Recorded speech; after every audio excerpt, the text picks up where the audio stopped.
I'm Lena, been in sales longer than I'd care to admit. Worked my way up to the big leagues, head of sales at this place everyone's heard of, but nobody really knows what they do. Life was all about the hustle, making those numbers dance. Then, this MLM gig landed in my lap. Sounded like a load of bull at first, but I gave it a shot. Turns out, I was pretty darn good at it. Made a killing, but you wouldn't know it looking at my place or my car. Modesty's my middle name, I guess. One mundane Tuesday, doing laundry in the basement of my building, that's when I ran into Alex. Guy looked lost, holding a pink, frilly dress in one hand and a detergent bottle in the other.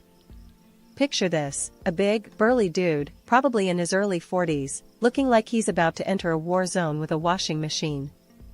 "Hey, you got a minute?" he asked, scratching his head. "Which one of these will get grass stains out?" My daughter's a bit of a tomboy, keeps sliding into home base in her Sunday best. I couldn't help but laugh. "That one," I pointed at the non-toxic, organic stuff. "Works wonders and won't turn her into a mutant." He chuckled, his eyes lighting up. "Thanks. I'm Alex, by the way. Alex and the mutant making stains." "Lena," I said, offering a handshake. "First time handling the laundry?" I teased. He sighed, a mix of exhaustion and amusement. "Feels like it. My daughter, Mia, she's 8. Full of life and stubborn as a mule. I'm a surgeon, so I can reattach a limb, no sweat. But this?" He waved at the machines like they were alien technology. "Might as well be rocket science." Our chat was cut short when his phone buzzed, a reminder of some dad duty, no doubt. But he paused, looking back at me. "Listen, Lena, would you? I mean, could I maybe get your number? For laundry advice. Strictly professional, of course." "Sure," I said, scribbling my number on a piece of paper. "But only if you promise to share your secret on reattaching limbs. Never know when that could come in handy." He laughed, pocketing the number. "Deal. Thanks, Lena. Really. That should have been it, a one-off laundry room meet, cute. But life's funny like that. Next thing I know, we're bumping into each other at the grocery store, then grabbing coffee, and then dinner. Alex was different, a genuine guy who cared deeply about Mia. Watching him be a dad was something else. Made my heart do somersaults, which was new for me. Our dates weren't fancy, far from it. We'd find ourselves arguing over the best pizza topping or which movie to watch. It was real. One night, over burnt popcorn and a movie neither of us was watching, he looked at me, really looked at me, and said, "Lena, I don't know what this is or where it's going, but I'm in if you are." "Yeah," I replied, my voice softer than I intended. "I'm in, too." Things moved fast after that.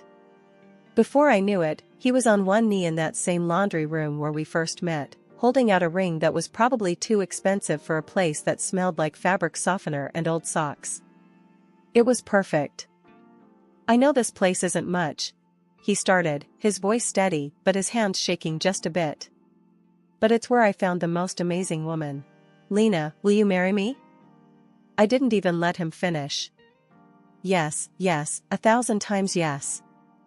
Looking back, it was like a dream. A simple, unexpected meeting that changed everything. Who knew laundry day could turn your life upside down? Before tying the knot, I made a big move into Alex's place, where he lived with his 8-year-old whirlwind, Mia. My own apartments? Rented them out, a little detail Alex wasn't privy to.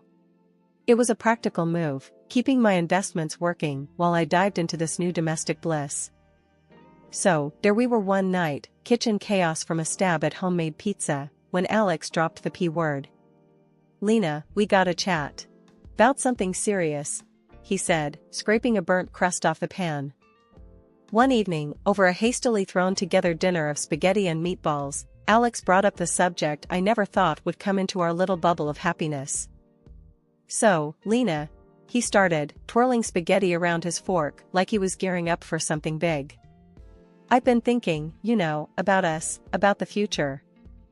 I nodded, my stomach nodding. Yeah, me too. He took a deep breath, setting his fork down. I think we should talk about getting a prenup. I choked on my meatball. A prenup? I managed to cough out. Yeah, he said, rushing to pour me a glass of water. Hear me out, okay? It's not that I don't trust you or anything. It's just practical, you know? With Mia and everything, I gotta think about her future too. I took a sip of water, trying to collect my thoughts. Alex, I get it. It's just, I never saw us as that couple, you know? The ones who plan their divorce before they're even married. He reached across the table, taking my hand. Lena, it's not like that. It's just a safety net, for both of us. You're killing it with your business, and I've got my practice. It's about protecting what we've both worked so hard for. I could see the logic in his words, but it stung. And what about us? What are we working towards? Doesn't this feel like we're betting against us making it? Alex squeezed my hand tighter. Hey, no way. I'm all in, Lena. This is just paperwork, a formality. I'm betting everything on us. But let's be smart, too. For Mia, for any future kids we might have. The way he included potential future kids in his argument, it softened me. Okay, let's do this smart then. But no cold lawyers. We make this agreement about us, our family. He smiled, that grin that always made me melt. Deal. We'll make it the most romantic prenup ever. How's that? Romantic prenup. I laughed. Now, there's something you don't hear every day. The next few weeks were a blur of meetings with lawyers and notaries, making sure our prenup was ironclad yet fair. Alex was right, it was practical, especially considering our unique financial situations. Still, it wasn't the most romantic lead-up to a wedding. But we made it work, sneaking in dates between meetings, laughing over the absurdity of discussing asset division over dinner. Finally, with the prenup signed and safely filed away, we could focus on the wedding. It was a small affair, just close friends and family. Mia was the flower girl, of course, stealing the show. The day was perfect, filled with laughter, tears, and a sense of unity. As we danced our first dance, Alex whispered in my ear, "See, we're making it. The prenup's just a piece of paper. This," he gestured around the room, "is real life." I smiled, resting my head on his shoulder. Yeah, this is us. For better or worse.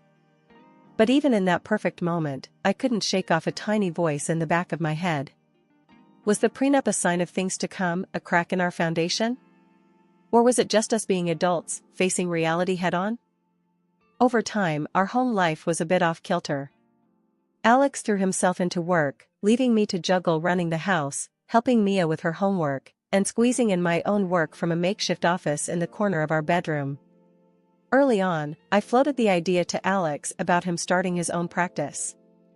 I could see the potential, it made sense with my knack for business and his medical expertise. Alex, have you ever thought about opening your own clinic? You'd be great, and we could manage it together, I suggested one evening, trying to keep the conversation light yet serious. He barely looked up from his plate, his fork pausing midair. Lena, drop it. I'm a surgeon, not some entrepreneur. And you're just a housewife, what do you know about running a business like that? His words stung. Just a housewife? Really, Alex? I've run a successful business for years. I know what I'm talking about. He scoffed, shaking his head. Let's not pretend your little MLM thing is the same as starting a medical practice. Stay out of it. I bit back a sharper reply. It wasn't worth the argument. But it hurt, being belittled like that, especially considering what I'd achieved on my own. As time went on, Alex's mood soured further. He'd come home late, reeking of alcohol, ranting about how the younger doctors were out to get him, stealing his surgeries, his prestige.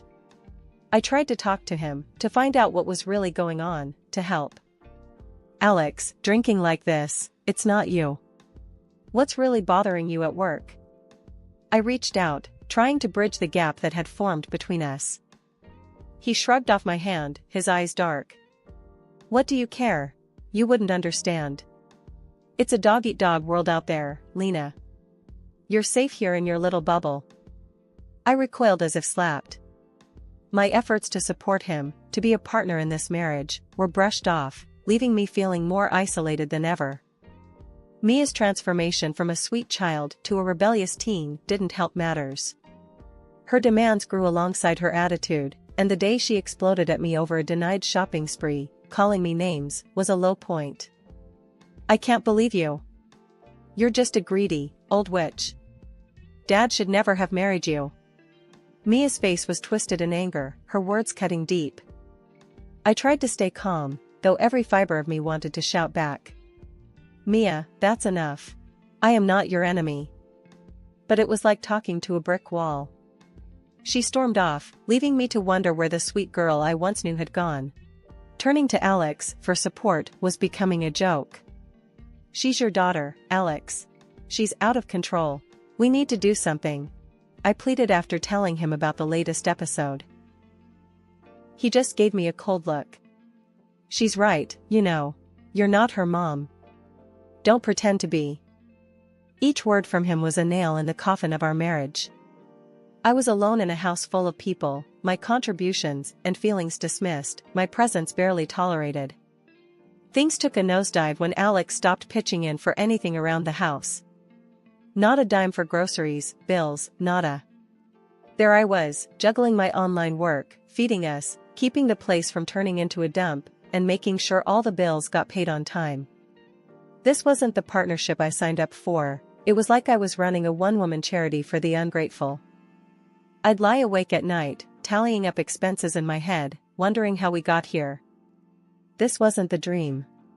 The dream wasn't supposed to have me stretched thin, covering every expense while Alex pretended we were still some happy family. One night, things hit rock bottom. Huddled on the couch with my laptop, I overheard Alex in the next room, his voice low but panicked, talking on the phone. Yeah, messed up the surgery again. Left a damn tampon inside her. But don't worry, I've got it covered. We'll pin it on the assistant. No one's gonna suspect a thing. My stomach turned. This wasn't just about us anymore, it was about his patience, his ethics. I knew I had to confront him. I couldn't just let it slide. So, I confronted him. Alex, we need to talk about what you said on the phone. You can't seriously be thinking of blaming someone else for your mistake. He whirled on me, his face twisted in anger. Mind your own damn business, Lena. This has nothing to do with you. I was taken aback. Nothing to do with me? Alex, this is about right and wrong. You can't just... Shut up. Just shut up. He shouted, cutting me off. You know what? I'm sick of you. You're a terrible lay, you can't cook for shit, and you're a lousy stepmom to Mia. His words were like a slap. I tried to argue, to defend myself, but he wasn't having any of it. You know what, Lena? I want you out. You're nothing but a drain on me. Get out of my house. Now. Before I could even process what was happening, he grabbed me by the shoulders and shoved me out the door, into the cold night, clad only in my pajamas. I was stunned, shivering, and hurt, but I wasn't about to let him get away with this. I banged on the door, my voice steady but firm. Open this door, Alex. Or I swear I'll call the cops. After what felt like an eternity, he begrudgingly opened the door, a scowl plastered on his face. As I stepped back into the warmth of the apartment, Mia appeared. Her words cut deeper than the cold. Dad, why'd you let her back in? Should have left her out there. That stung. More than anything Alex had said. Mia's words hammered home a painful truth. I had poured so much love and effort into this family, only to be treated like an outsider, like I was worthless. In that moment, something inside me clicked. It was clear as day. They didn't deserve my care, my love, my sacrifice. I realized I had been clinging to a fantasy, but the reality was far uglier. Waking up that next morning felt like lifting a ton of bricks off my chest. Alex had already left for work, silent as a ghost. Mia, too, headed out to school without a word my way. Not a bye, not even a glance. Fine. If they wanted to play it like I was invisible, I could do one better, I'd disappear for real. I packed my bags, grabbing important documents, and left for one of my apartments that was sitting empty. The silence of the place was a balm after the chaos of the last few months. No sneers, no cold shoulders, just me and my thoughts. First order of business? Lawyer. I needed to know where I stood legally. The lawyer's office was all polished wood and the smell of leather, a stark contrast to the turmoil inside me. The lawyer, Mr. Henderson, was a straight shooter. With the prenup and no shared children, this should be straightforward, he assured me after I laid out my case. And if he contests? I asked, thinking of Alex's spiteful nature. Mr. Henderson leaned back, steepling his fingers. He can try, but the prenup is clear. Plus, if he's been as reckless as you say, he won't have much ground to stand on. Reassured, I followed his advice and hired a detective. The findings were like a punch to the gut. Alex's affair with one of his nurses wasn't just a fling, it had been going on for years. That, on top of his professional blunders? It was worse than I thought. Fueled by a mix of betrayal and righteous anger, I went to his hospital, met with the administration, and laid it all out. The affair, the botched surgery, his drinking. I wasn't vindictive, but I couldn't let him play with people's lives, not anymore. The fallout was swift. A few days later, Alex's voice, ragged and desperate, crackled through my phone. "You've ruined me, Lena. Because of you, I've lost my license, my job. Mia and I have nothing now." His words tried to find the guilt in me, but I was fresh out. "You did this to yourself, Alex. You chose your actions. I'm just cleaning up the mess." After everything I'd been through, I knew it was time to turn the page. My company was my lifeline, not just financially, but emotionally too. It represented the independence and strength I had clawed back from the brink of my failed marriage. So, I decided to inject new life into it, to expand and reach heights that Alex had always scoffed at. Gathering my team at a cozy cafe felt like the first step towards this new chapter. The place was buzzing with energy, a mix of coffee aromas and the soft murmur of conversations setting the perfect backdrop. "Okay, team," I began, the team's eager faces in front of me. "We've been through the ringer, but it's made us stronger. It's time to scale up, push our boundaries. I know we can hit targets we've only dreamed of before." The meeting turned into a brainstorming session, ideas flying like sparks, igniting possibilities I hadn't even considered. We left the cafe buzzing with plans and a sense of unity that had been missing for too long. Riding this wave of positivity, I agreed to an interview with a local TV channel. They were interested in the story of a woman who had turned personal adversity into professional success.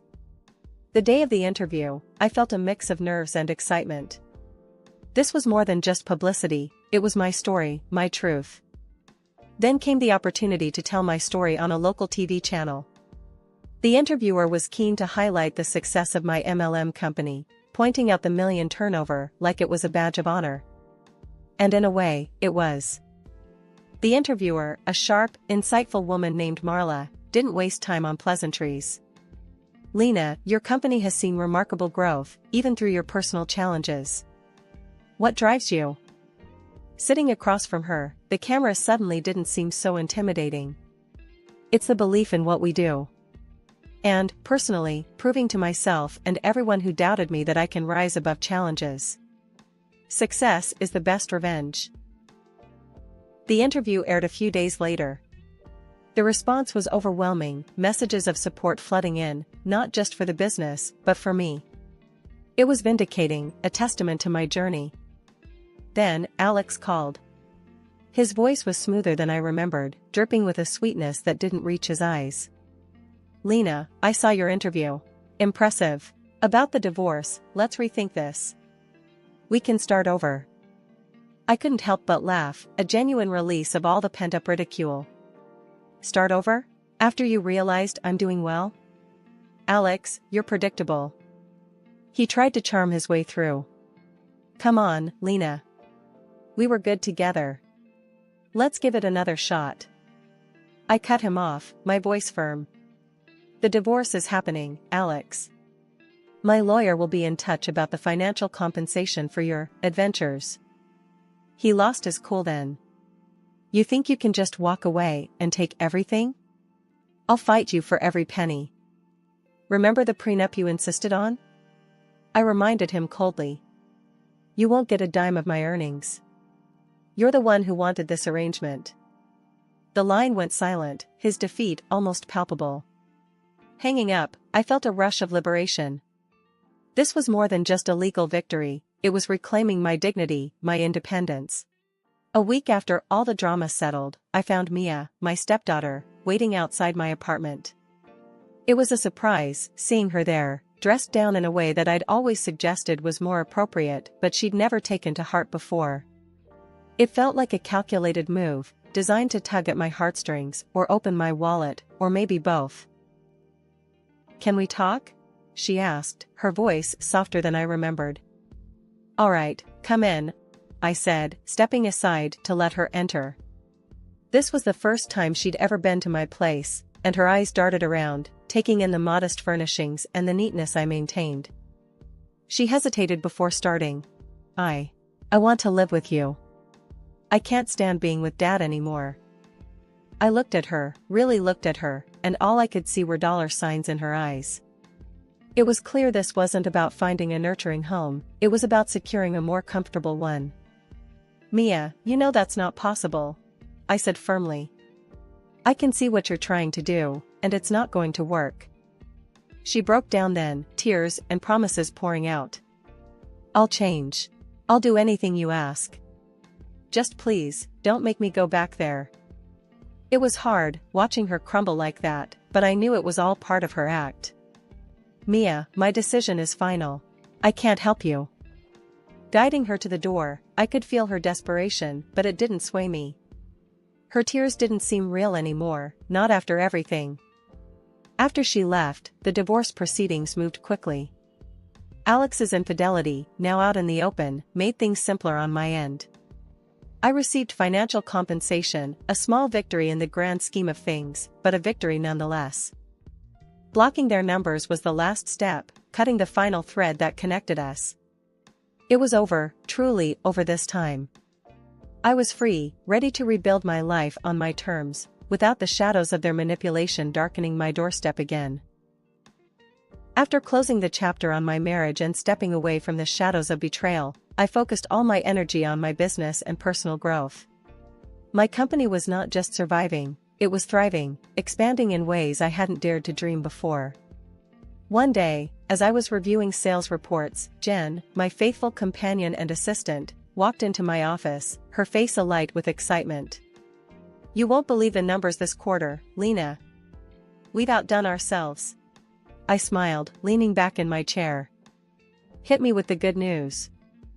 We've doubled our sales, and the new marketing strategy? It's a goldmine. People love the authenticity we're bringing to the table, Jen announced, practically bouncing on the spot. I couldn't help but laugh, the sound bright and genuine. That's incredible, Jen. It's all thanks to the hard work and dedication of this team. We've built something amazing here.